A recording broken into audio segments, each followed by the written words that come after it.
Hi there, I'm Scott from ByTheBrush Miniatures, and today I'm going to talk to you about dry brushing. Dry brushing is a great way to get some depth on a miniature without a whole lot of work, and I'm going to go through some of the fundamentals because I feel like a lot of people actually miss that when they're dry brushing.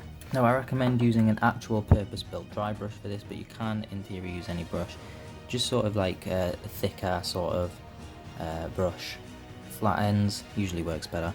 You'll notice I haven't got a palette in this video, instead we're going to be using just a piece of tissue.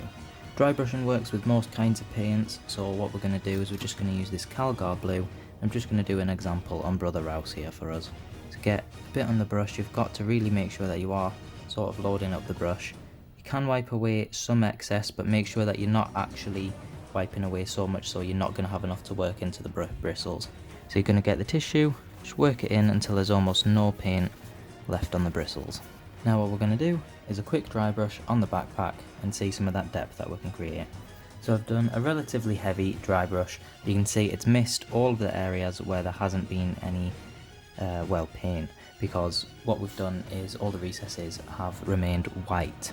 Now this is something to consider whether you want to do dry brushing or edge highlighting. Dry brushing is not just going to get the edges, it's going to get every single raised area.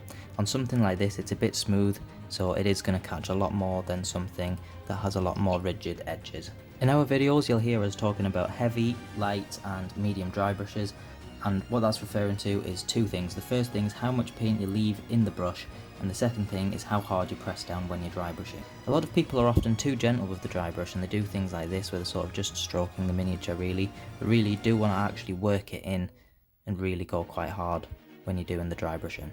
Now I hope this video has been helpful, and I hope that this enhances your dry brushing experience.